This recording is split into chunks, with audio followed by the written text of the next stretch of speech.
And we're now going to be talking about our California schools, an issue that has gotten great interest in the last few weeks and over the last month because of some investigative reporting that has been done. So we're going to be talking about the seismic safety of our schools, and I'm going to ask the first panel to please come on forward while I'm making my opening remarks. Mr. Burns, Mr. Brady, Mr. Savage, Mr. Thorman, and Dr. Zobak, if you could please come forward. 1, 2, 3, 4, 5. We have enough chairs for all of you, I believe. The issue of seismic safety in schools is an issue that is very close to me. In fact, one of my very first bills in the state legislature was AB 300, which required an assessment of our school seismic safety. I was very concerned when I was first told by California Watch that there were some very serious and troubling issues with regard to, how we were dealing with the issues of seismic safety in our schools. And the reason that I introduced this legislation so many years ago, and did I have any idea it would become so interesting 15 years later? No. But the reason I did this legislation so many years ago is my experience in local government, having represented a community as mayor and a city council member in the community of San Leandro, which resides along the Hayward Fault in the East Bay. My experience working with local community members and very concerned parents and school districts about, how safe were their schools? Where were they going to find the funding to do seismic work they needed to do? So as a brand new green freshman assembly member, I came up to the Capitol thinking I would just charge right in, introduce a bill, and find money for all the schools that needed seismic retrofit. That was my original goal. I hit a brick wall because I found out that it's very hard to make the argument when you don't have the data to back up your concern. So the bill became AB 300, which does allow for us to develop data and information to understand which of our schools are the most seismically at risk. So today, very glad to fast forward, glad to be here today to not rehash the newspaper articles that we have seen lately and the TV accounts, but to get to the bottom of the problems that exist and what steps we can take to fix them, either administratively or through legislation. So I have a number of concerns that I hope we will address today with this panel, and I think I will ask those questions after I introduce the panel. So let's introduce the panel, and thank you all for being here this morning. Some of you I've gotten to know along the way. Brian Burns, who is a parent from Pescadero, California. Thank you very much for being here today. Michael Brady, who's the Assistant Superintendent for Business Services, the Piedmont Unified School District. Thank you for being here. I know you have some personal stories and challenges you'll share with us today. William Savage, who's the Engineering Officer of the West Contra Costa Unified School District. Thank you so much for all your time you're investing in this. David Thorman, the former state architect. That's you. Thank you. Thank you for being here. Sorry. And Dr. Mary Lou Zobak, a seismologist, who's here to talk to us about the science involved in all of this. So why don't we begin, and again, I apologize immensely that we have such a short amount of time for each of you to speak today. We have 3 minutes for each speaker, but please let me reassure you that this is not the end of the conversation. You have 3 minutes today in the panel, but I'm available and other legislators are very available to continue to talk with you about your concerns. So Mr. Burns, if you could please begin. We have about 30 minutes for this panel, and so that's why we have 3 minutes right now for each of you, and then questions, please. My story started in August of 2008 when our school was built and opened. It was a temporary middle school in Pescadero. It was opened first day of school. My son came home and reported to me that the roof panels were missing from the relocatables and that all the electric wires were hanging down around the children that day. Not to mention that there was no water hooked up at that school that day. They took the children from the middle school over to the high school and told them they can go to the restroom one time. At that point, it started my great concern and an investigation of how schools are constructed, why they are not looked at properly before entering, and What I ended up finding out is that the Department of General Services and the Division of State Architect are not enforcing the Field Act. Documents are missing. School districts are not reporting to the Division of State Architect that they are doing jobs. In our school district, nothing was reported to the state of building a middle school. They fraudulently made documents stating that the Division of State Architects came in and evaluated the school and stated that buildings needed to be knocked down. That was not the case. Division of State Architect didn't even know where our school district was. Later, as the investigation went on, you find document files with the Division of State Architect are, for a better lack of term, sloppy. Documents are not up to date. Some projects have been closed since 2002, meaning no children are supposed to be in those buildings. The Division of State Architect had those files. The school still went and used those buildings. And then what you find out is when I called the Division of State Architect and asked them for a list of closed without certification, they forwarded me a CD with over 10,000 projects statewide. 2,200 additionals were voided. Projects that are voided mean that there's a 4-year void. The district did not get back in touch with DSA. And what you find, like in our school district, they went and did the job anyhow, not reporting to DSA.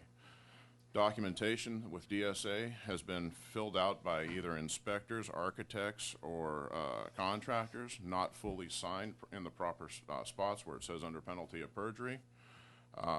They are just, it's a loose run organization.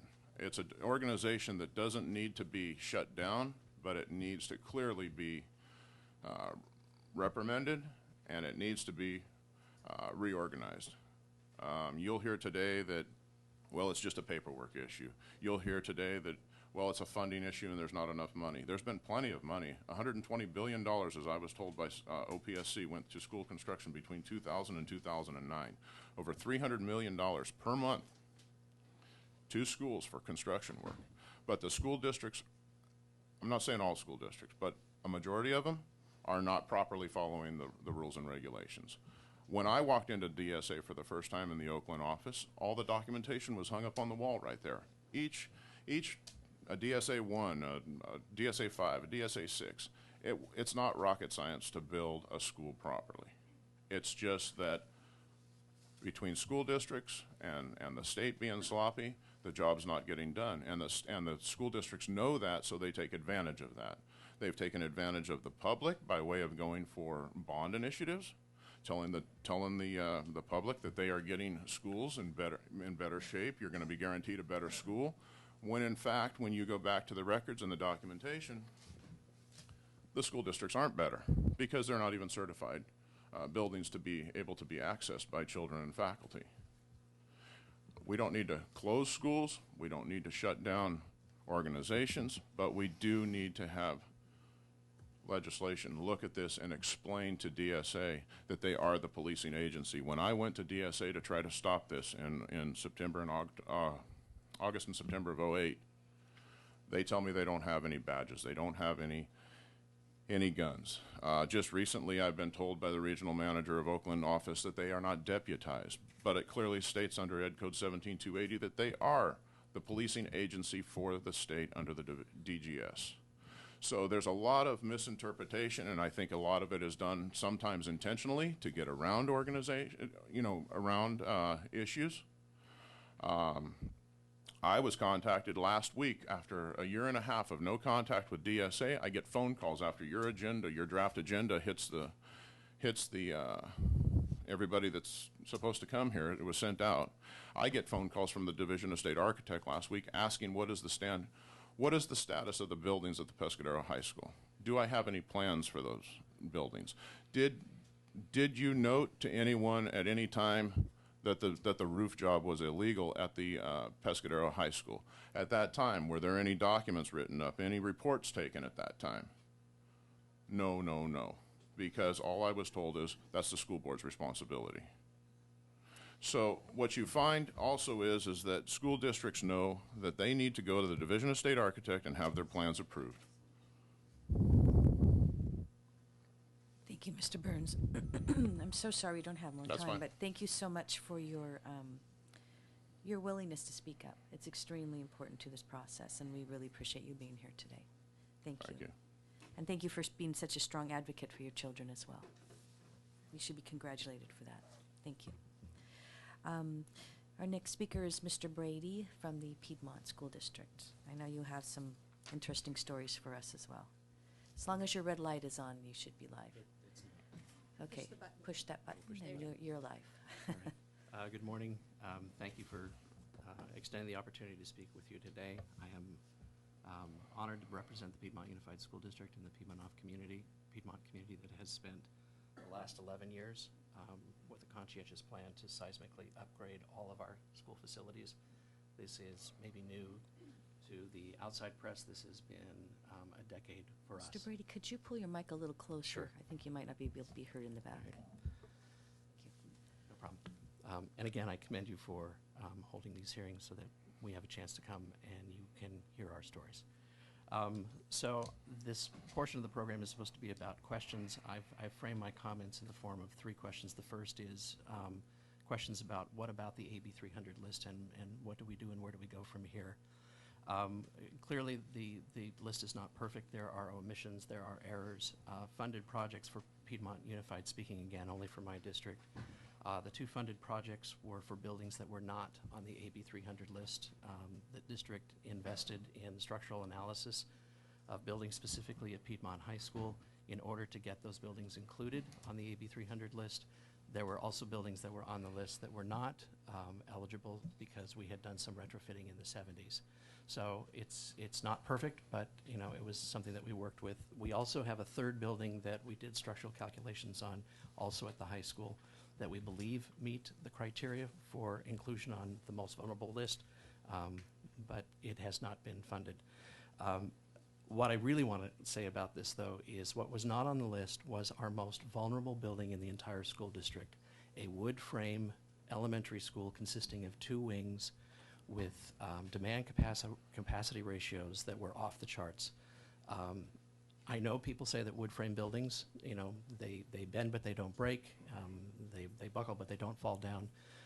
All of our calculations showed that this building was a collapse hazard. We removed students from that 4 years prior to us fixing the building, putting in people in interim housing.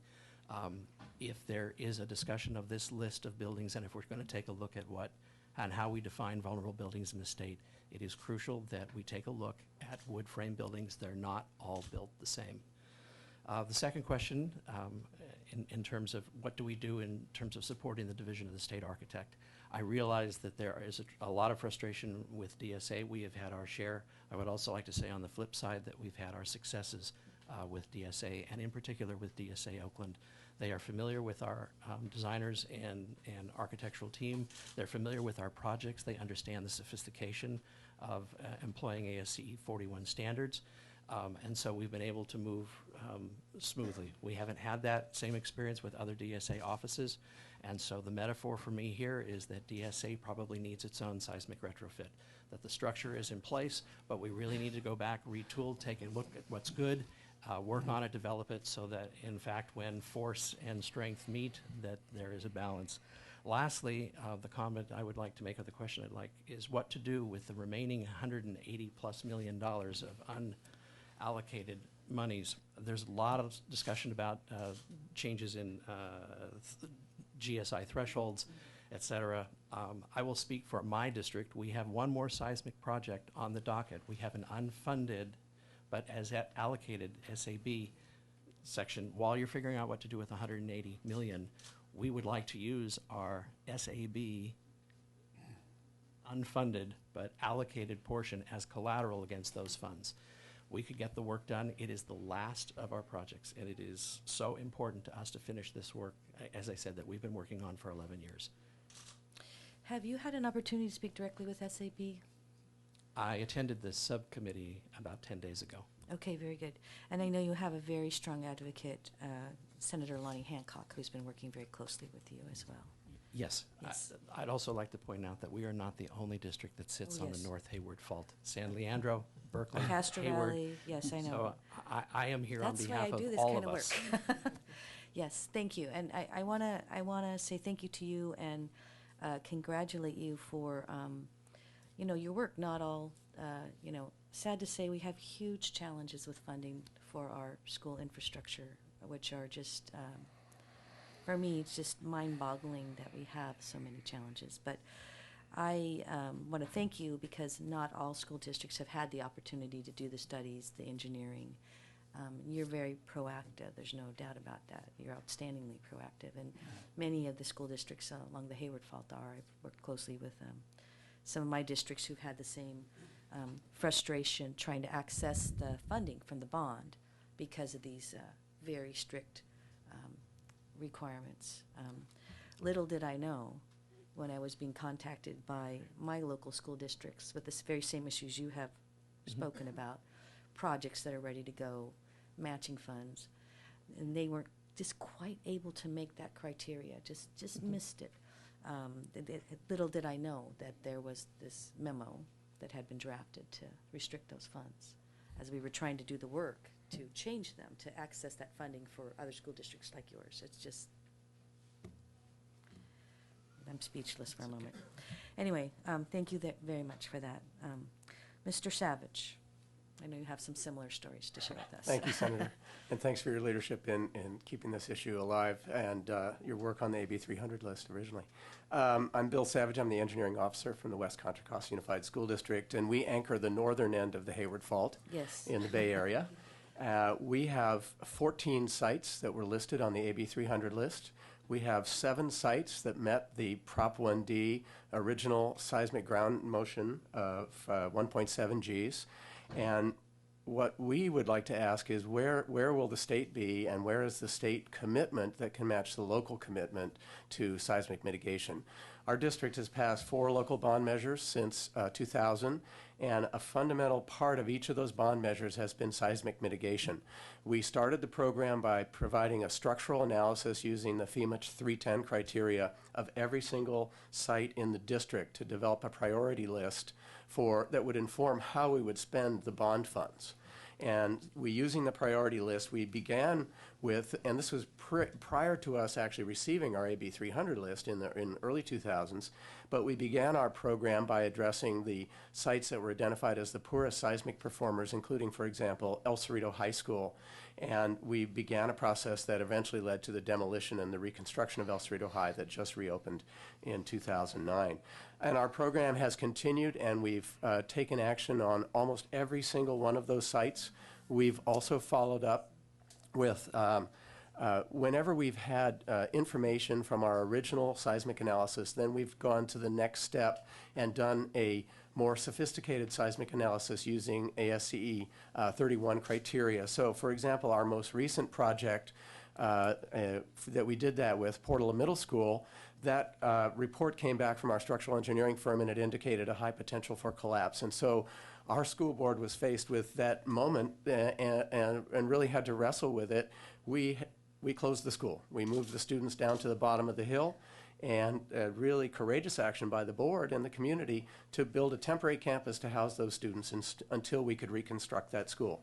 Portola Middle School, our most vulnerable school, never appeared on the AB 300 list. It just didn't exist. And the state allocation board gave us a conceptual approval of $14.3 million under the state's seismic mitigation program, Prop 1D funds, at their last meeting in March. And so we're beginning the process of getting, we have accessed state funding in that area. But I think the issue that districts face, and we continue to question, is the criteria. Why is the criteria set so high? Why can we not recognize some of the real costs that are involved, like interim housing for school districts? We need to consider additional seismic issues at the local level. For example, geohazards, liquefaction, landslides that are induced by earthquakes. We need to remember that non-structural seismic hazards are also a huge issue in schools. And when you think back of some of the photos, the video you've seen of Japan and the earthquake, when the office furniture is just flying around in those shots, and we need to look at some of those items and have an approach that can help to mitigate those. The AB 300 list, we still have questions about. There's still inaccuracies there. We want to work with DSA. They do have a dedicated staff person whose sole mission is to update that list. And I think that's important, and I know they'll get that message out when they talk with you, but we need to help correct the list. We need to make sure that updated information is on there, because districts at the local level are taking action. We're doing it responsibly, and we're seeking DSA approval. We're getting that approval. We're building to the highest building code standards in the nation. We have full-time inspection on every project. We have certifications from a structural engineer, an architect, a contractor, and an inspector that our schools are built in accordance with DSA plans and specs before they're occupied. And so I appreciate a lot of the concerns that we hear regarding the process, but in my experience, the great majority of our schools are being built in accordance with these standards, and they are very, very safe. Thank you. Thank you very much. And Mr. Savage, too, I just want to tell you, in my work over the years as chair of the select committee, both in the Assembly and the Senate, I've been so very impressed with your school district, and also the parent involvement on this issue has, I mean, Yes, when ma'am. that's kind of like, when I think about where are the parents really involved, it's always Contra Costa County, because you have great parent involvement there that helps inform the work you're doing as well. So Thank you. for that. Mr. Thorman, our former state architect, thank you so much for taking the time to be with us here today.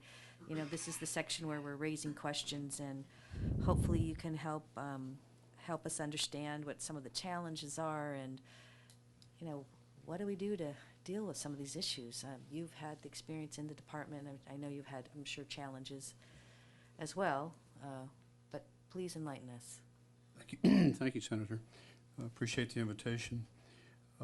Not only was I the state architect, but I also served on the Seismic Safety Commission, Yes. so have a different perspective.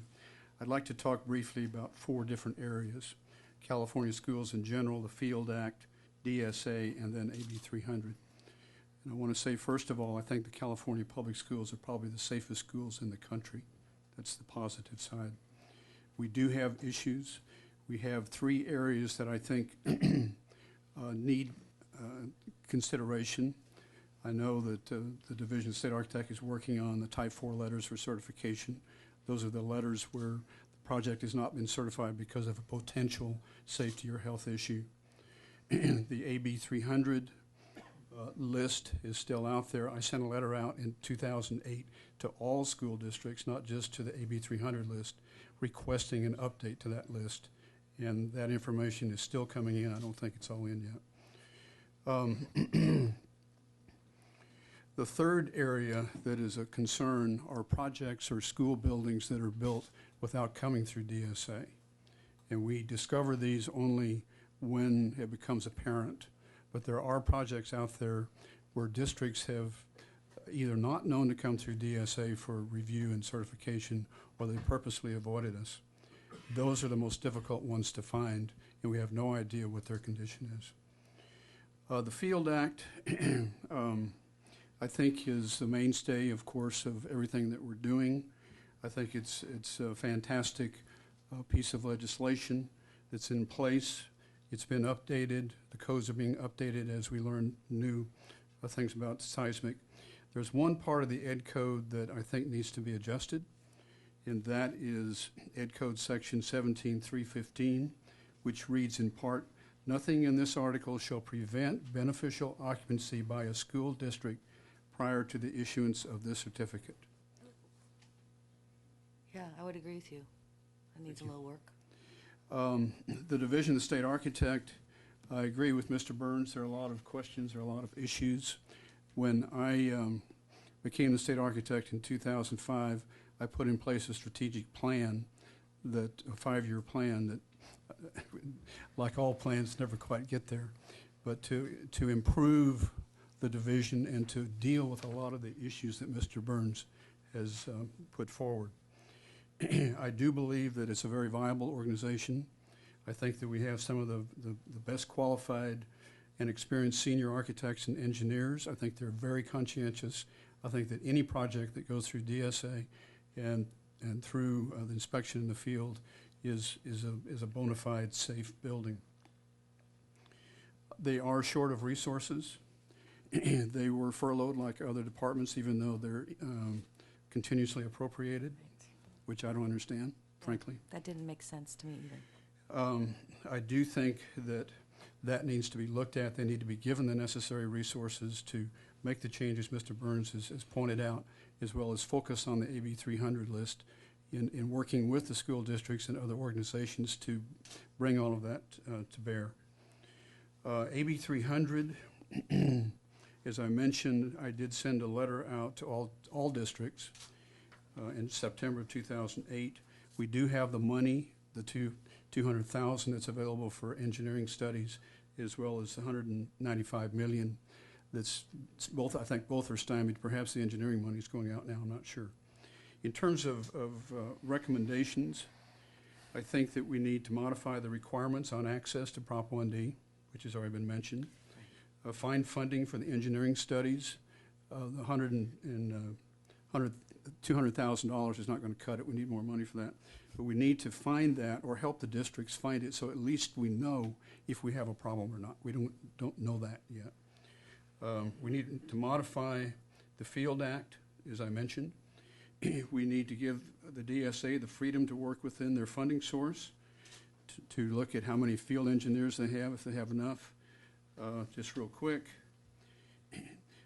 modify the Field Act to give DSA authority to deny occupancy before certification if necessary, and be able to close schools if they are potentially unsafe.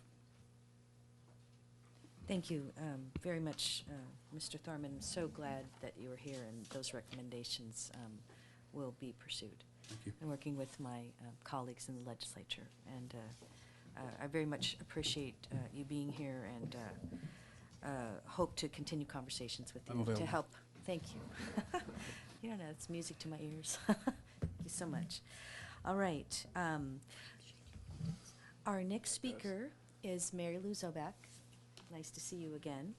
Who is a seismologist who is here to talk to us about the ground shaking motion criteria that was developed that we've been hearing about, and what that really means, and help us understand, hopefully, why we need to make some huge changes with regard to these standards.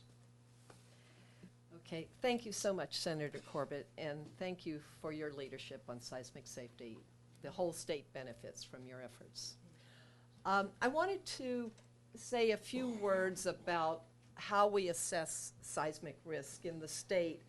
And I must admit, since the Japanese earthquake, a lot of us are troubled. It's revealed what we've known, that a lot of times earthquakes occur in places where we're not quite expecting.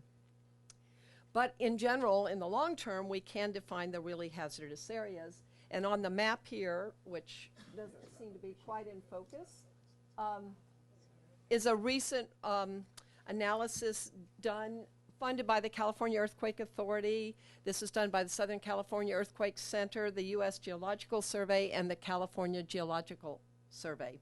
So all the top experts in the state got together and agreed, and basically they looked at ongoing small earthquakes, the seismicity rate, and also studies along the major fault zones, and defined the areas they thought most likely to have strong earthquakes in the future. And a strong earthquake would be a magnitude 6.7 or greater, the size of Northridge or larger.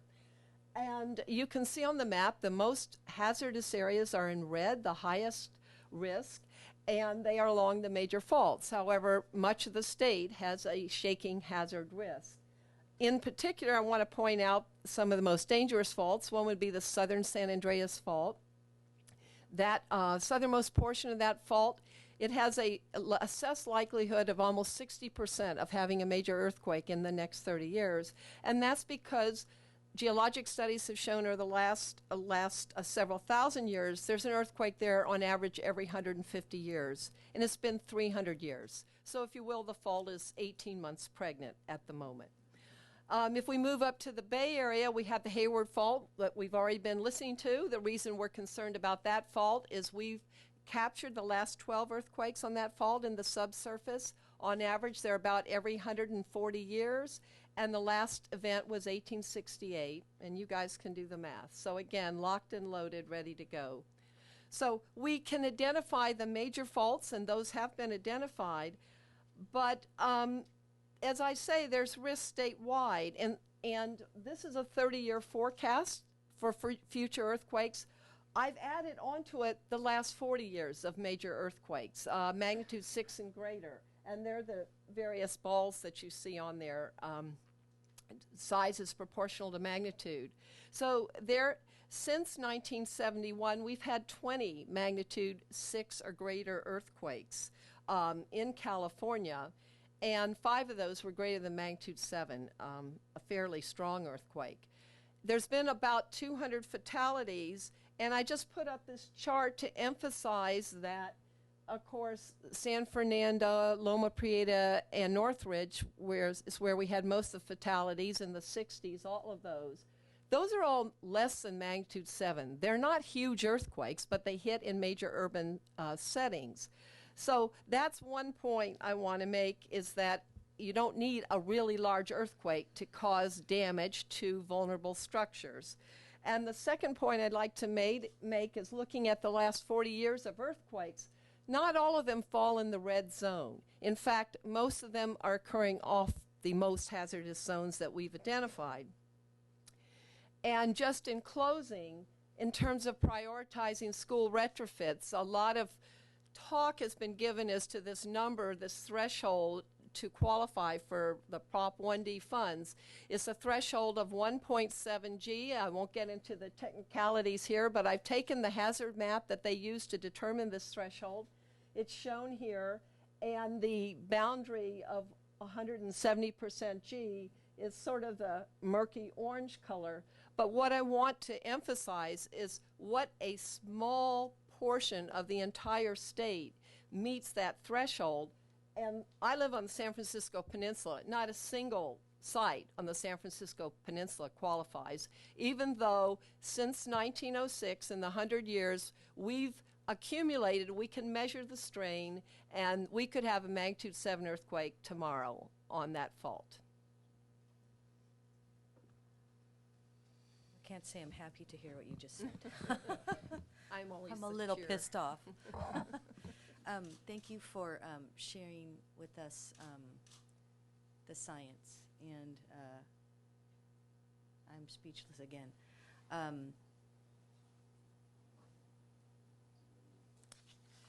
We have a lot of work to do. Let me just put it that way. All right. Well, thank you to this panel. I'm going to ask a few questions, and please feel free to jump in. I think this first one goes to our school administrators. Both of you talked about buildings, structures that were not safe in your school districts, that were not on the AB 300 list. Were you ever given any reasons why these buildings were not classified on the AB 300 list? I know the answer to your question. It was a wooden structure, but can you help us understand, were you ever informed as to why these buildings didn't make the AB 300 at-risk list? My understanding, I've never received an explanation from DSA about why the Portola Middle School, for example, wasn't on the list, and I would assume it has to do with the way that this search was conducted initially, and the documentary evidence that DSA might have had access to in their files, potentially names of schools, or at the time the school was built, the school district didn't have the same name that it does now. So my guess is it's a confusion and a documentation issue in its initial form. And we have, in my comments, in my discussions with DSA over the last week, I have initiated the process of actually adding the school to the AB 300 list, so that we can keep the list current and make sure. I mean, I think that's the biggest issue for districts, is we would really like to make sure we have a list that's current, that really includes all the schools that are at risk, but that also recognizes where we've demolished schools or we've retrofitted schools, that is a part of what the update is. And I know DSA is trying to do that, but it's a critical piece for districts, because we want to make sure we get clear recognition and understanding in the public that we're taking measures to deal with seismic safety issues. May I comment on this? Yes, please. When the initial study was done, it was a paper study in the office with information that was available. Yes. There were a number of mistakes, we know that. That's why we went back out to all districts, not just the ones that were on the list, to ask them to give us updated information. You have to understand, and you know this, there are over 1,000 districts, there's over 10,000 sites, over 100,000 buildings, and over 200,000 relocatables. So it's very complex, and trying to gather that information and keep it accurate with names changing and buildings being torn down is difficult.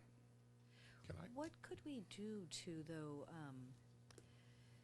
I'm going to have a million things to come to mind, but what could we do? I mean, obviously, I understand the history of this, and I know that there have been challenges with the data collection and the cooperation and information flowing both ways. Let's just call it out there. It's happened, on both sides in some cases. What could be done to facilitate an easier exchange of information between school districts and the state architect's office? I don't know. And should we list this information on a website so It it's is available listed. to everybody? It is It is listed, now. yes. Well, you remember what happened in earlier days, but. I had a comment about. But how do we make it? Is there a way to make it? Well, go ahead. Some of it is in fact administrative. It's a question of what is the knowledge that is known in the list and how dated it is. But for us, what we have been told is that the definition of buildings that qualify is so narrow, exceedingly narrow. If you're talking about concrete mainframe buildings, non-ductile buildings, whether they have concrete roofs or wood frame roofs, the minutia that would qualify or disqualify a building, it's the redundancy of systems in place. Will the building on its own do okay, or are there other systems that are going to support it? And that takes a lot of time, it takes a lot of investigation, and frankly, it takes capital on the part of the districts to do that investigation, to be able to share that information. We can't just get it in a letter and write back and say, yeah, we think this is the one. Right. What about the information and changes of school names and those sorts of things? Updating that sort of information, is there an easier way to make that happen? We're in the 21st century, so we're going to automate some of this stuff. A lot of these buildings built good. in the 30s, built in Good. the 50s, et cetera. Good. It's going to take time. Okay, good. I just wanted to add to your question. I did some consulting for the Mexican Ministry of Finance, who actually take responsibility for the K through 12 schools. They were writing to get a CAT bond, and we were helping them decide the value. And they actually went to the schools and said, we need this information from you. If you don't provide it, fine, but you will not get any funding from the Ministry of Finance after an event. So, I mean, it's pretty clear. And they got a 99% compliance. Okay, very good. Mr. Burns? I think we go back to accountability again. I think that there needs to be some sort of teeth in when you have a notice go out.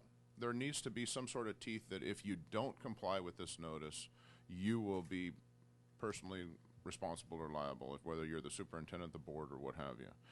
And what you find is that, again, Mr. Thorman said that he sent out letters. I have copies of those letters because I spoke with him back in '08. And I've got a lot of those documents that went out to those schools. And it's very clear what they're saying and what the school districts need to do. But the school districts fail to follow the guidelines. And then you have the problem with DSA is over here saying this, and you've got OPSC over here saying this. And they have already been told to me by employees of DSA that the two parties don't communicate with one another. That's where one of the big issues are too, is that they, these guys fund, they don't check back with these guys, and jobs get taken off into no man's land, and the money's spent and it's gone, and at the end of the day, who gets harmed are the children. They lose out. Right. And so there needs to be more bite in the law that holds these people at these school districts accountable. And it's not up to a public member to hire an attorney to go after, to sue a school board, to sue a superintendent in order to get something done. And the law needs to be stating that if you don't do it, you pay for it, period. I totally agree with you, Mr. Burns. Thank you. Let's talk about inspectors for a second. Have the two administrators, have you worked with state inspectors in your projects? Do you believe that they are qualified? Do you have any concerns you want to address with regard to inspectors? We've been hearing a little bit about that too. Maybe I can take that one for starters. Our state inspectors are, it's an interesting system, as I think you're aware. State inspectors are certified by the Division of the State Architect. They're approved for a project by the architect of record, and they're paid by the school district and retained as independent contractors. And so it's a system with some issues in how it's set up. Most of the inspectors that we work with are contractors who've come up through the field, and I love contractors and they're great, but I think one of the things we might want to think about is developing some higher professional standards and criteria, testing, working with DSA to increase the certification level so that we can make sure that we do have a core of inspectors that can really meet the needs that districts have. The buildings that we're building right now are so complex compared to even what they were like 20 years ago, and we're relying on people that have come up through the field and may not have the professional certification and the educational professional development training and background that might be what's appropriate for a 21st century school building rather than a 20th century building. So. Thank you very much. We vet our IORs very thoroughly. I would be happy to recommend some to you. It is crucial for us to have IORs that we believe and trust. Thank you very much. Mr. Thurman, do you have any thoughts on that, on inspectors? Yes. One of the issues at DSA, and it gets back to funding at this point, is that we need more field engineers. We don't have enough field engineers to go out to the field to oversee the inspectors. We did a pilot in Sacramento and identified that we'd really need to double the number of field engineers. That has not been implemented because of the funding issues, as far as I know. Can I comment? Thank you very much. Yes. And then I have one last question for Dr. Zobak, and then we're going to have to go to the next panel. I think one thing is that when you start talking about inspectors and contractors, this is where the corruption comes into play. You can get contractors and inspectors that pretty much are joined at the hip that can run a lot of programs. I have been told by DSA employees that they know of contractors that have gone into schools and, let's just say, for instance, have taken over contracts with 10 different schools, and that contractor is contracted, but then he inserts inspectors, and then he inserts other inspectors in the school district, where then that main inspector, call him a pimp inspector if you want, is then out there paying those other inspectors. That's highly illegal and against DSA regulations. DSA regulations state that the inspector needs to be hired by the school district. So again, we get into a lot of corruption here. This is where the game is played, where one contractor can say, well, hey, can you just go over and do that for me? Just a quick. It's not on any plans and specifications, though maybe that project manager that's telling that contractor doesn't realize that under the Field Act, he's committing a felony. Mm-hmm. So I think that there needs to maybe be an additional law made that states, look, contractors, project managers, inspectors can only work on a specific amount of projects at throughout a year or throughout 5 years, where it's a rotation, where they don't get joined at the hip, they don't get to know each other, and then that way there's an equal playing field. Because right now there's no equal playing field. And more oversight. Thank you very much. Dr. Zobak, do you have any thoughts for us on the type of criteria that should be used for the shaking thresholds? Do you have any thoughts you want to share with us on that? Well, I think the current threshold's extremely high and extremely exclusive. One concern I have is that it's focused on the expected acceleration on rock, which is how the standard maps are made. And many of the schools are not sitting on the expected site condition, and we've already heard that some are subject to liquefaction. So I think the threshold numbers should be lowered, and also the local site conditions may be a way to, even if you're below the threshold, if you can demonstrate you've got serious soil problems that will cause additional damage, that should be a criteria to allow you to get on the list. Okay, thank you very much. Thank you very much to this panel. Really appreciate your time, and we'll obviously be continuing this conversation. Thank you all very much. Thank you. The funds. Yes, I know. That's a whole nother discussion, but we need to have it. In fact, well, all right, let's call up our next panel. We will next be hearing from stakeholders involved in public school construction and inspections. We'll be hearing from Ted Toppin, Legislative Director, Professional Engineers in California Government, Kurt Cooknick, Associate AIA Director of Regulation and Practice, Tom Duffy, California Coalition for Adequate School Housing, Steve Pelham, President, Structural Engineers Association of California.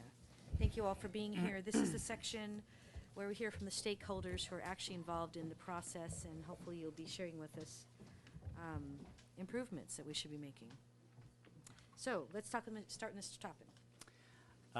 Madam Chair, thank you. My name is Ted Toppin. I represent the professional engineers in California government. Thank you for inviting me to be here today. PEG members are on the site engineers, architects at not just DSA, but also at OSHPAD, and Caltrans responsible for ensuring the safety to our stringent standards of schools, hospitals, and highways and bridges. You know, I thank you for taking this look because it's important to do.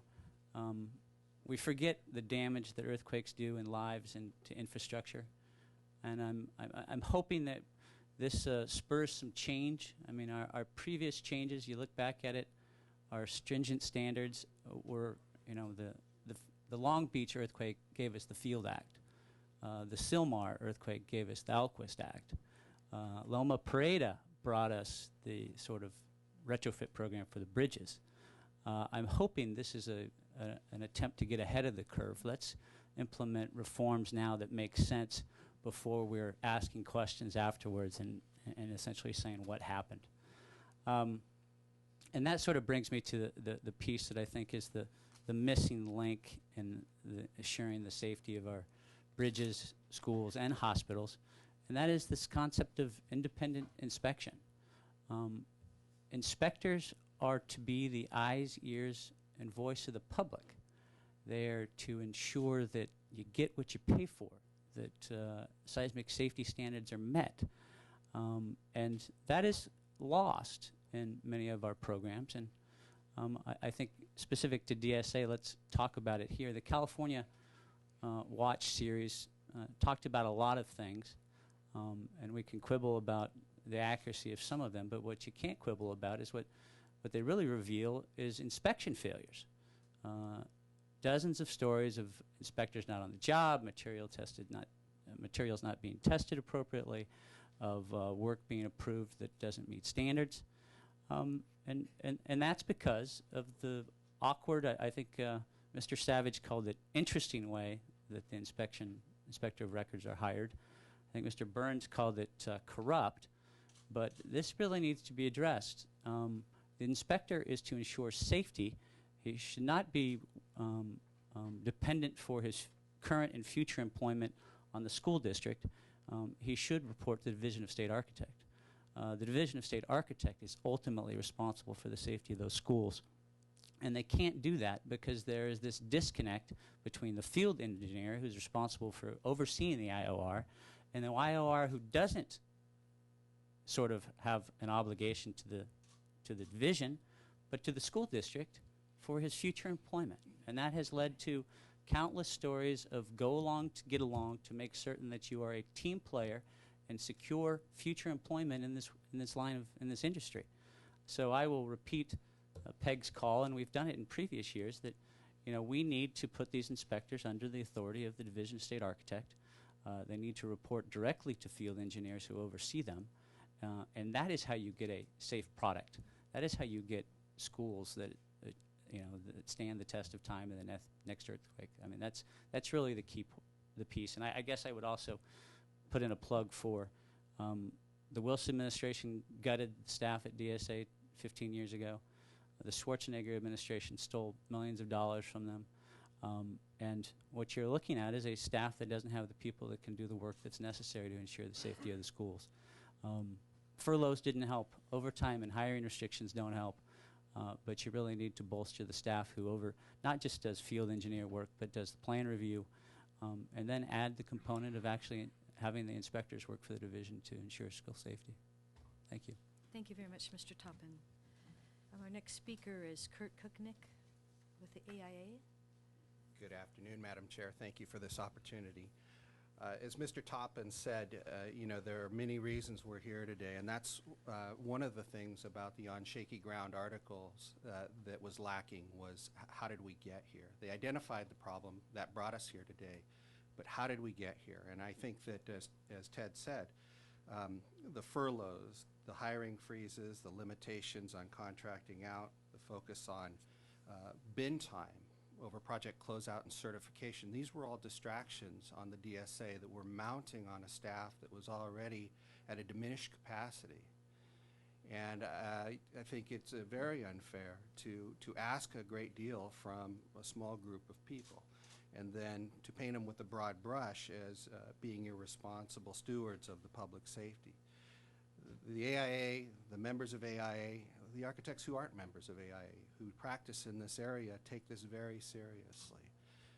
We believe that public schools in California are the safest in the nation.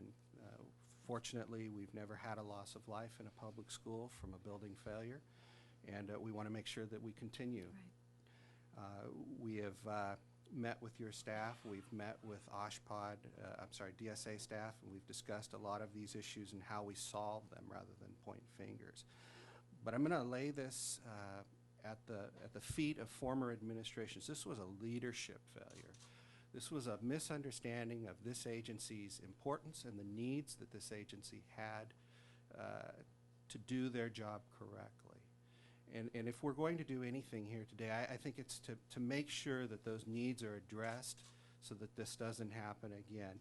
I've left with your office, and I know the timing with what's going on with DSA is ironic that we left a white paper off with your office that we published 2 months ago that actually calls for an expansion of the DSA. Many folks would say that this is an agency that can barely do the job that it has now. You want to give them more responsibility. Well, the fact of the matter is this is an agency that started off with an incredible amount of responsibility. And after, over the past 100 years, a diminution of that responsibility because it no longer went from basically a master of its own future to subservient to so many different agencies, could no longer operate efficiently. One of the things we'd like to look at is autonomy for the DSA so that it can answer directly to the legislature and to the governor. You have a state architect who is appointed by the governor, who could act as a trusted advisor to the governor, and you have a state agency brimming with bright, capable people who could be a resource to the legislature. And that's what we'd like to see moving forward is stop the finger pointing, let's look at the issues, let's solve the problems, and get this behind us. Thank you. Thank you very much. Very, very important comments. I agree with you. Our next speaker is Tom Duffy with cash. Not that kind of cash. We'd like that kind of cash for We would too. an increased seismic Yes, program. absolutely. Madam Chair, and I appreciate very much you inviting us to attend. I've been involved in public schools for over 4 decades. When I was a neophyte administrator, I had to do a workshop, and it was on what we do during an earthquake. And I began it by saying, California is a great place to live, but it has its faults. That said, let's take a look, let's measure. And that measure was done, and it may have been done if we went back to do it again. I may, as a practitioner, say do it differently, but it was done, and we know something from that. You authored a bill for cash in 1994, and that was AB 1790, and that proposed to create a seismic program. That didn't happen. John Vasconcellos in this very room held the bill because it was committing a future legislature. You know those stories. Thanks for the pain. Well, remember. we appreciate your continued watch on this issue and your leadership. But that helped us go to the bond in 2006 where we had the seismic program. Right. The seismic program, I know I'm running out of time. The seismic program that was created has been now the problem that has been largely discussed in the press. We just did Cash just did a webinar on AB 300 and the issues, and we asked our participants, and this was 101 participants, what is keeping you from seeking funding under this program to deal with AB 300 seismic-like issues? There were two major impediments. One was the 61% of the 101 said it was not being able to have funding for the engineer's report. Okay, that was a big one. And then 83% said, and this is bigger, it said that what was the impediment to their trying to access the program was the interim housing for children. Now, we have since 2006 attempted to implement effectively that seismic program, and we were testifying about this yesterday before the allocation board subcommittee on seismic. And what we've said is we need a valid interim housing component. And we think that the board is hearing that, and we're hopeful that we can move in that direction. Let me just conclude with a couple of things. Our view, and I have to speak to you as a practitioner at the local level. State of California likes to impose a lot of things. Our view is the state needs to set standards, and the Field Act is a huge standard, and we're heavily supportive of the Field Act and DSA's role in making sure the Field Act is in place. But the state shouldn't try to micromanage how that's done at the local level, whether it's inspectors or others. Let's set a high standard, and then let's districts go and take care of that. The state providing the standard and some funding, and districts making sure that they can do that. You've heard from professionals and others. I was a parent in the Moore Park District when that '94 earthquake came. I did not hesitate to send my 6 sons back into those schools because I believed the schools were safe. Thank you. Okay, thank you, Mr. Duffy, and thank you for your long-time advocacy, too. I think I remember back in 1999, you were one of the few people testifying in support of my bill, AB 300, so thank you for that. Thank you, and a bad memory of 1790, but I haven't given up, as you can see. Thank you. All right, Mr. Pelham from the Structural Engineers, welcome. Madam Chair, pardon me. Thank you for the opportunity to be here and speak with you today on behalf of SEOC, also known by the acronym for the Structural Engineers Association of California. SEOC represents 3,000 engineering professionals and seismic designers and engineers of record, providing the designs for many of California's schools, hospitals, and other critical facilities. We salute your efforts, both past, present, and future, in bringing seismic safety to the forefront in California. California has a strong history through the Field Act, the Hospital Act, and many other legislative activities, but there is much work to be done. And as Dr. Zobak testified, our time is very limited. So these are very important issues, and we appreciate the ability to look at earthquakes outside California, ask how can they help California and increase our seismic safety. My purpose today is to communicate simple, cost-effective, and immediate steps that can be taken to increase the seismic safety of California schools. While SEOC believes schools are among the safest in the world, we also believe many schools built between 1933 and 1976 need strengthening. With your leadership, Senator, the AB 300 was a critical step in identifying the most vulnerable schools. As you're well aware, that effort was done on a very limited budget, and it was a tremendous first step, but it was a first step. And so the retrofit funding of $200 million was made available for qualifying projects. However, the need identified in that effort was $4 to $5 billion. So the $200 million represented about 5% of the intended inventory. Much of the $200 million remains unspent today due to matching fund requirements and administrative hurdles that we've heard about earlier today.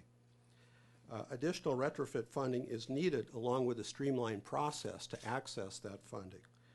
Again, we think it's terribly important that these buildings be addressed. Some concern has been placed in previous meetings about liability in identifying schools. We feel that SEOC supports the public's right to know, and it's important that the state and local districts not be fearful of adopting standards, especially standards based on national engineering standards, to identify these buildings and get them in line to be retrofitted. SEOC recommends 3 things be done immediately to increase the seismic safety of California schools. These are to allow more collapse risk schools in high seismic regions be eligible for the $200 million in Prop 1D funds, and to make these funds available on a first-come, first-served basis so they can be spent effectively and quickly. We also need to allocate additional retrofit funding for other projects. Secondly, we talked about the next step in funding is that AB 300 was a triage document and needs to be followed up with a more thorough analysis. Mr. Thorman talked about letters sent out in 2008 requesting district information. That will be helpful, but we look at the California Seismic Safety Commission recently provided a $200 grant that provided 2 engineering firms to look at 38 Category 2 buildings, and almost half of those buildings were identified as not belonging on the AB 300 list. We think that's a very cost-effective way to make site-specific evaluations and determine what buildings belong on that list. And thirdly, we believe basic seismic evaluations utilizing ASCE 31, which is the National Seismic Evaluation Standard, should be a required criteria for funding. Why do you ask? Because it's bad policy to allow state funds to be spent on at-risk schools. We believe by providing a seismic risk analysis as part of the funding process that many of these risks can be mitigated in an incremental manner very cost effectively. When you have deferred maintenance or modernization occurring on a campus, you can achieve a higher level of seismic safety at a fraction of the cost of doing an independent seismic project. So having a rigorous system to look at these evaluations as normal maintenance and modernizations occur, we think is important. We believe together these steps can be done at a minimal cost. We also believe working together, the seismic retrofit experts from SEOC, along with the very stringent building departments of OSHPD and DSA, can make the needed seismic improvements. It's important that we act now before the next major earthquake. Thank you. I'm happy to answer any questions you may have. Thank you very much. And again, thank you to this panel. Just to move things along, I know that you all have been part of a working group that was formed to address some of these issues, and I'm just wondering if you want to share, I think some of you already have, some of your findings, if anybody else wants to talk about some of the findings that have come from this group so far. Don't all jump at once. I know you just gave 3 of yours. Would that Anybody be in have any other reference to the DGS expert work group? Yes, Subcommittee, exactly. Which actually Thank you. Mr. Duffy and I are co-chairs of that committee. That's exactly what I'm And I speaking think to. one of the things that has come of those discussions is some of the fixes, to my mind, are quite obvious and should have been actually affected some time back. And so we've been able to work, I think, fairly expediently in identifying the low-hanging fruit, if you will, for making corrections.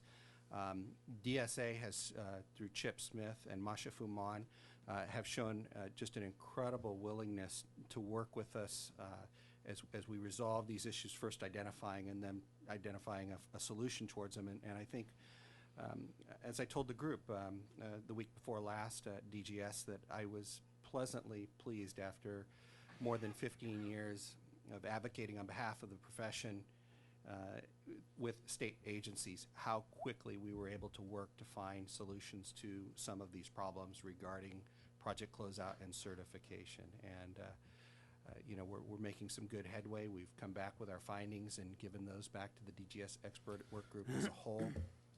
We'll continue to refine this.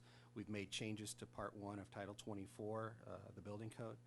I don't want to hog this up, Tom.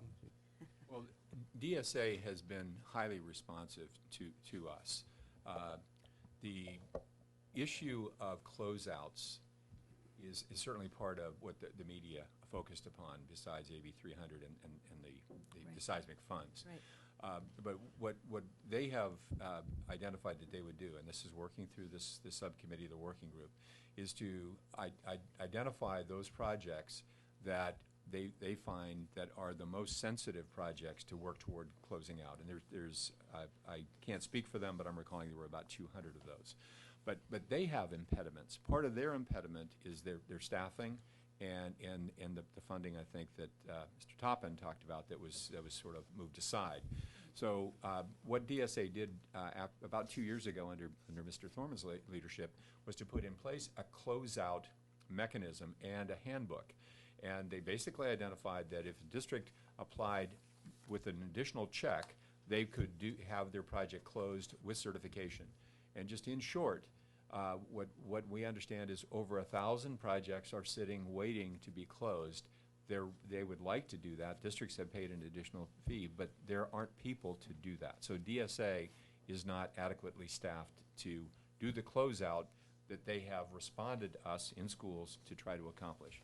So some of those things have come out through this work group, but as was noted by my colleague, DSA has been highly responsive. They have put together a plan, and that plan really is focused on closeouts, not on the AB 300 list. That's a separate discussion, although they are certainly working with us and responsive to us on that. Thank you. Mr. Toppin, I had this in my reading material last night. I haven't been able to find it just now. Do you recall the dollar amount that was taken from the Department of State Architect during the Wilson administration, and also additional funds taken by I think from the Schwarzenegger administration, it was $60 million loaned and not returned. I think I would be hard-pressed to put a number on the Wilson administration cuts, because they were throughout the decade and repeated. So I do not have a cumulative number for that. And those funds came from a dedicated source? They for are a that agency. dedicated Can you speak to that force. just for a moment? School districts pay for this service, to have plan review done and field inspections performed, and they deserve to have it done timely and effectively. This money is dedicated for this purpose, and when it is ripped off for other purposes, or it is artificially restricted to prevent the hiring of staff, or even contracting in times of need and when it's at high volume, all you're doing is denying schools' ability to build safe schools, and that hurts kids and everybody else in the community. Thank you very much. I think people need to hear what happened, and that also added to the challenges that the department has had to meet the needs that we've been talking about the last few weeks. So thank you very much to this panel. Thank you. Really appreciate your time. I look forward to continuing to talk Senator. with you. Yes, thank Thank you, Senator. Thank you. So we have one more panel, and I'm going to ask them to come up just real quickly. I'm going to step out of the room just for 2 minutes, and I will be right back. We're not adjourning the meeting or recessing it, but if I can just have the next speakers come forward, and I will be right back into the room. Our next speakers are representatives of the administration, who will have an opportunity to talk about their point of view and answer some of our questions. Scott Harvey, Acting Director, Department of General Services. Howard Chip Smith, our Acting State Architect. Lisa Silverman, Acting Executive Officer of the Office of Public School Construction. And Pedro Reyes, who is with the Department of Finance and Chair of the State Allocation Board, and hopefully he'll be telling us a little bit about what happened the other day with regard to the discussion of the funds. So hang tight, just like 2 minutes, and I will be right back. So, welcome. This is the third part of our last panel today. The section where we're going to hear from the administration officials and give you an opportunity to respond to some of the things that have been said today and in the press. And also, I think really the important goal of today's hearing is to not only talk about where some of our weaknesses are, but also to really concentrate on where do we go from here and how do we deal with some of these challenges we have before us. So on that vein, let's hear from our first speaker, Scott Harvey, who's our Acting Director of the Department of General Services. Thank you very much, Madam Chair. I will be speaking briefly on behalf of the DGS folk at this table, and will be available to answer questions. Mr. Reyes will, I believe, follow me with a couple of comments about the State Allocation Board. Thank you. But I do want to concur in everything we've heard about the importance of this hearing, not only because it involves the safety of our school children, but it is, after all, April, and that is indeed Earthquake Preparedness Month. We've heard a lot today about the school construction process being one in partnership, and it truly is, because it involves local school districts and 3 state agencies. You start with the Department of Education that is involved early on in site selection and reviewing school plans. You go to DSA for the approval of plans to ensure that they're consistent with this very important Field Act. Once they're approved at DSA, it comes to the Office of Public School Construction, where staff makes its recommendations, and the funding then funding request goes to the allocation board. Usually it involves a 50-50 match. School districts have to come up with half of whatever those costs are, unless you're a financial hardship district where you get all of it paid. But once the money is in the hands of the school district and the school begins to be constructed, it is done under the jurisdiction of, as we've heard today, the local school authorities. They hire the local inspectors. DSA has the obligation to oversee those inspectors. When it's all said and done, local school districts with local officials determine when it's safe to occupy the building, and those buildings are occupied when that local decision is made.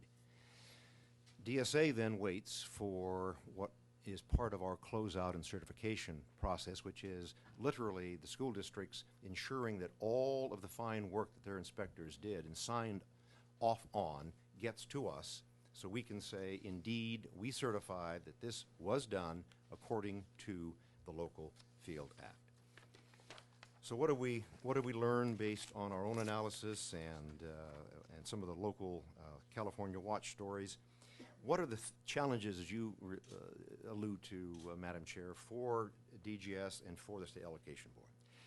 Well, at the get-go, we have too many uncertified projects. There's no question about that. It's a decade-old issue, but we have too many of them.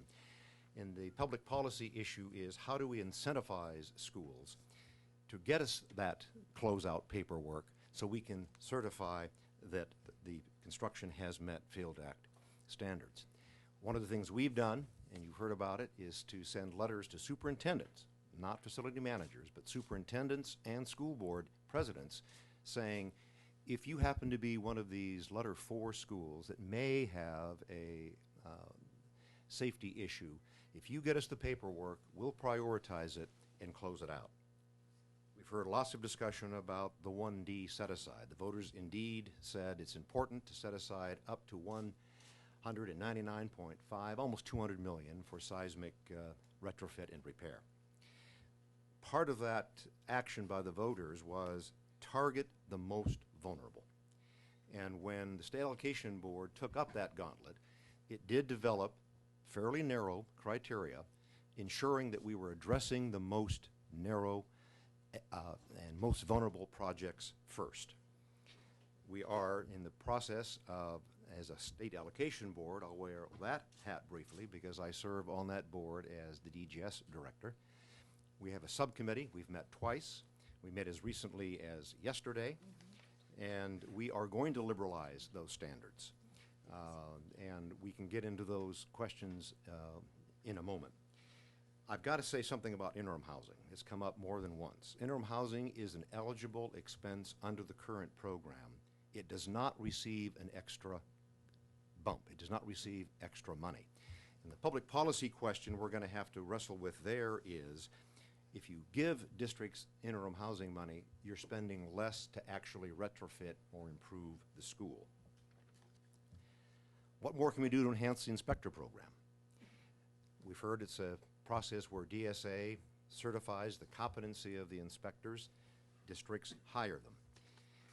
We are in the process of changing the application on the forms the inspectors send to us for that test taking to say, have you ever been convicted of a crime? Has there ever been an action against your license? That will be added. I think it's an important step. Why wasn't it before? Why wasn't it part of the process before?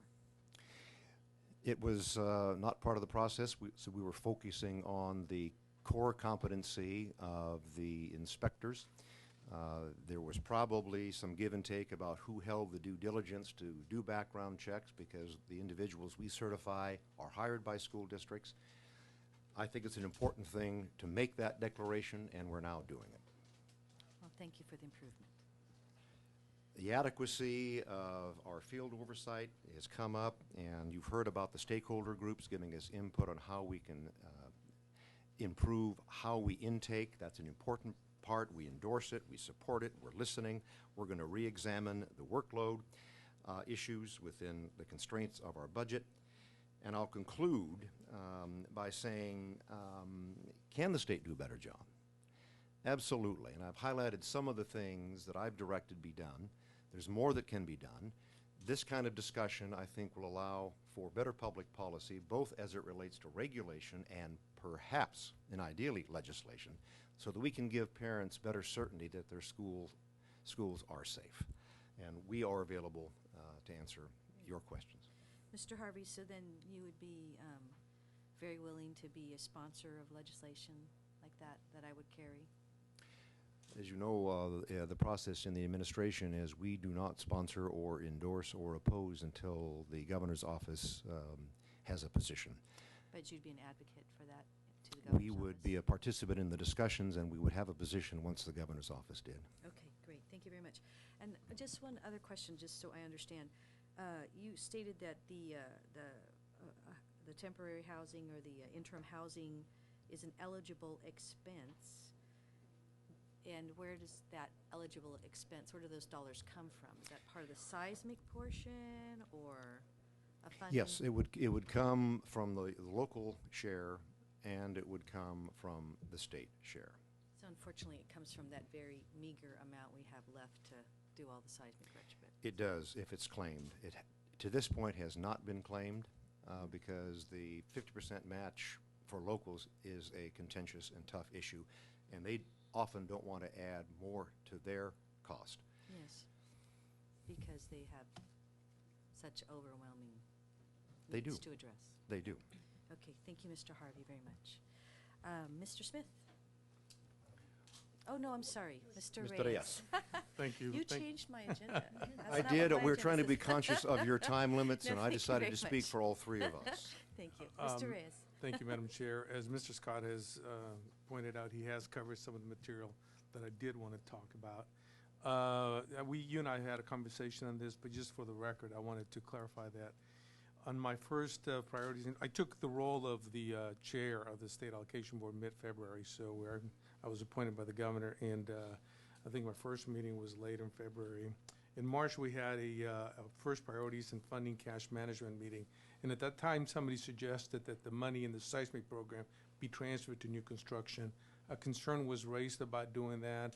The logic for transferring at the time was that the bond says up to 10.5%, and folks felt that if you move it to construction, you can move the money out.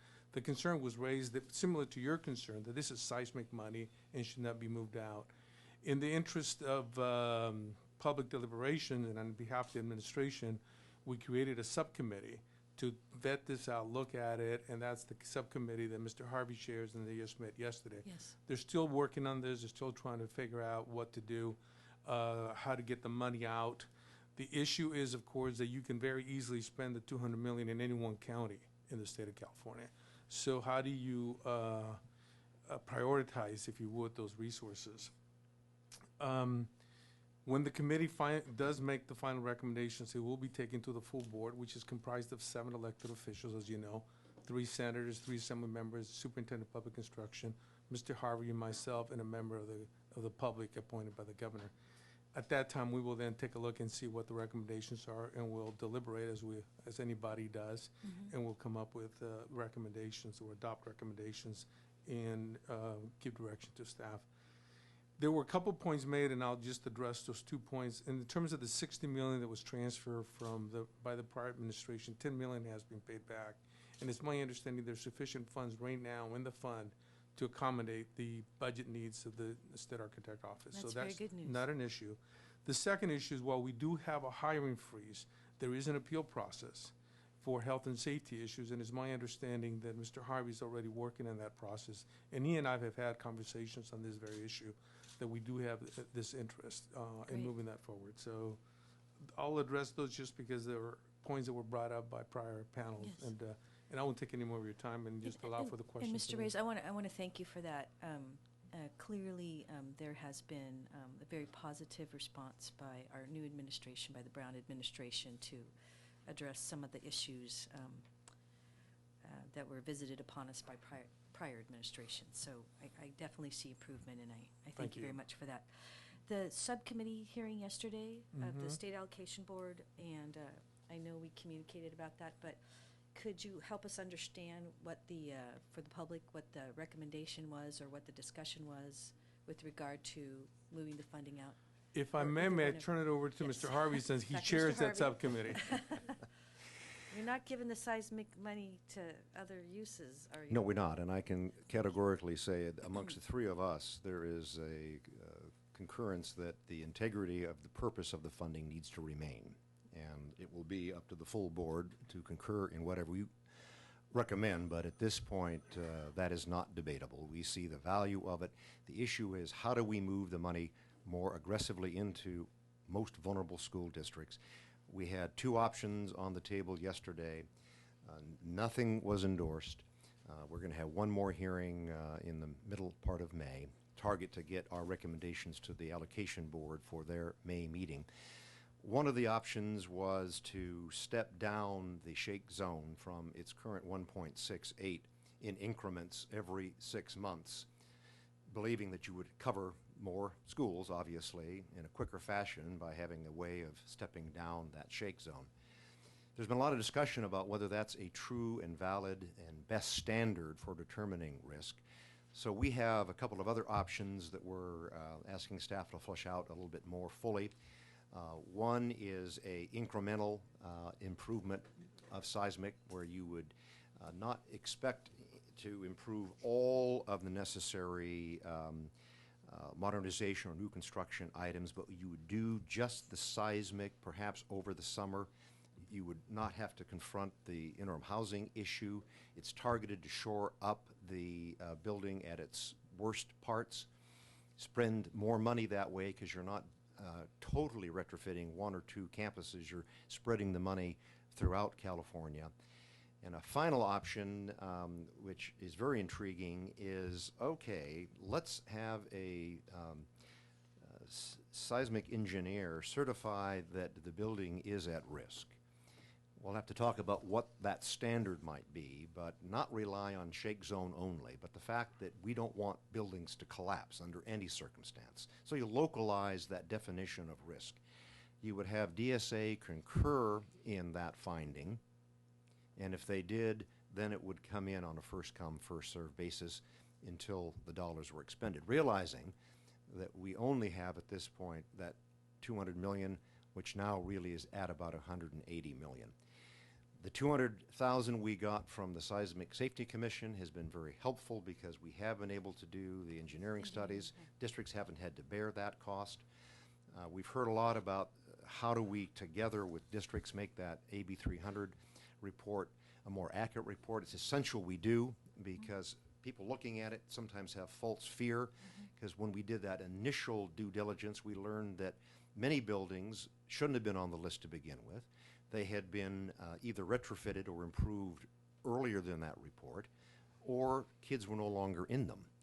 So it is imperative that we make that report more accurate so people can rely on it as well. What do you need? What do you need to be able to do that, Mr. Harvey? To update that report and have it more accurate? What would you need from the legislature? Well, I think obviously funding. What would be the cost of a program like that? You can get back to me on that, but If I may get back to you on that, I'd like to be able to do. I would like to know. Okay. Okay, thank you very much. I want to make a couple of comments. One is, first of all, again, thank you so much for being here and answering these questions. Just want to go back a little bit historically with regard to 1D. And one of the reasons I'm so very, very concerned about making sure, and I'm so glad to hear that you agree, to make sure that the 1D set aside for seismic retrofit remains as set aside for seismic retrofit, is just knowing the history of this. And excuse me for personalizing this, but again, when I came here as a legislator, I had like these 3 things on this list I wanted to do. And at the top was to find funding from my local schools and schools throughout the state to do seismic retrofit, just because of my personal local experience. And as I went through the process, this evolved into the AB 300 legislation, and then eventually tried to use that data to convince my colleagues and others that we needed funding. There were several attempts for more direct funding, and finally there was an avenue when we started the discussion about the school bond initiative. And I was part of many debates, discussions, and arguments about, how do we set aside funding for seismic retrofit. And I was met with opposition, not because people were worried about not setting, let me put it this way. I met opposition not because people didn't know that we should set aside money for seismic retrofit, but that from the pool of money that was going to be available, there's so many unmet needs, as you all know, for modernization and new building and just really important things, making sure our school buildings are ADA accessible and our school buildings have adequate wiring and cabling for modern classrooms, and on, asbestos removal, you name it. Tons of deferred maintenance to be addressed, amongst other issues. So there was a huge fight about whether there should be money in that construction bond even set aside for seismic, or should it all be made available for the general needs? Right. And in light of everything we know now, I think we did the right thing in setting aside that money. And I just hope you continue with your efforts to make sure that we have that small amount of money to do so many of these important projects. So And thank you for acknowledging it's really a down payment. There is such there's so much a more to greater need. And I wonder I if, don't think you realize how hard it was, how hard the fight was to get that bill passed, and then eventually be part of the argument to get just a small piece of the bond set aside for seismic retrofit. It was a huge battle. And again, not because my colleagues didn't care about this issue, but because we have such challenges. And, I don't mean to get up on a soapbox, but we really need our individuals in the state of California, we need them to know and we need them to understand that we have great needs for more revenue for school structures, amongst a list of many, many other things we've been struggling with in these very tough economic times. So I just want to point that out. And then with regard to a question with regard to the schools that may be able to access this money, the set-aside money. I don't really know how to ask you this question. Maybe you can help me. Clearly, we do need to, we always look at priorities of who needs the money most, where are the greatest needs, and I appreciate that in our discussion today. But we also have schools that are ready and available, at least I believe they're still on the list somewhere, right, that have matching funds that they've raised through bond measures they've passed in their local communities, and they've done the engineering reports, like, for example, the Piedmont example. I think Castro Valley is still an example of that. There's several. So how do we make the money available for the most important and most vulnerable, but also not set a standard? So once again, those projects that are more ready to go, that can actually access that match, are able to do that, as opposed to setting a standard, and then we still have districts that are ready to go and can go, and maybe we've made it available to districts that aren't ready to go. And how do we help those districts that might be more vulnerable, that haven't been able to raise the local money or do the engineering reports? I will Because let, that's a serious consideration. I will make one brief, Some excuse me. school districts are just, I don't know if it's easier for them or they're better at it, whatever. Maybe they have more, we have more,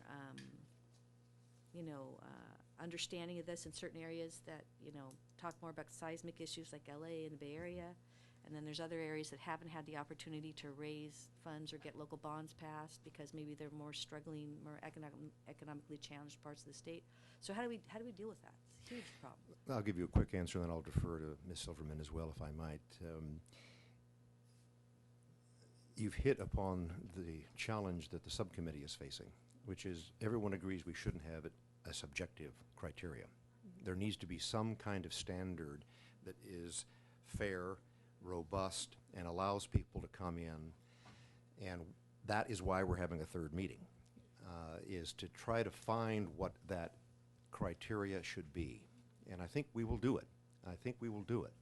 Any comments or suggestions you have, I would certainly appreciate it. You have had a leadership role. We respect that. Part of our requirement as a state agency is to have outreach and make sure people understand that there is funding opportunities, and we're doing that on a regular basis. We now have formalized quarterly meetings where these kinds of things are highlighted. So again, it's communication as well as standards.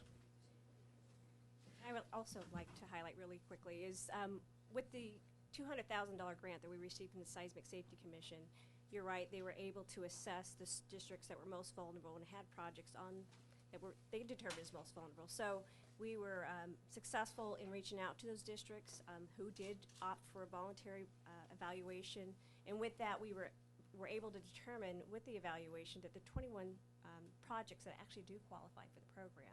So we are reaching out to those districts aggressively and walk them through the process of where do they go from here. Okay. So, I mean, we have been, the evaluation just wrapped up over the winter. They were actually out in the field over the summer. So with that in mind, and that's exactly what we shared with our board in March as far as an update to the Seismic program. But if we can get those projects in the door, go through the proper channels, get a formal approval from CDE, DSA, that actually could draw down the funds quite significantly. Perhaps in the area, just an estimate, about $100 million, just with those projects alone. So that could make a significant dent into this program. So we're looking forward to, we have $77,000 still left in that grant, and so our goal is to reach out to those districts who didn't have an opportunity or didn't, you know, chose not to do it at this time, but, you know, and we can also apply those funds to maybe a new criteria. So there is funding available, so we can still provide those engineering studies. I signed a letter yesterday to the Seismic Safety Commission saying if you have any additional dollars that you can let us have, we certainly can use it to do these seismic inspections. Okay, thank you very much. I just have to do a few quick things, and we have to clear this room by 1:30, and I know we have some public comments, so I'm going to try to do this all very quickly. First of all, let me thank the panel for being here. I have more questions, but we will do that in other meetings beyond today.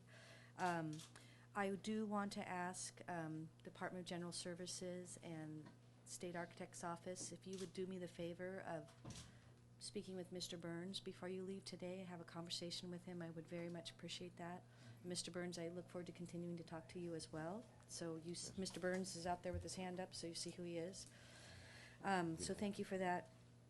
And we do have so much more to do. I just want to real quickly and excuse the panel. Thank you very much. Ask members of the public who want to speak to come up just very quickly while I'm speaking.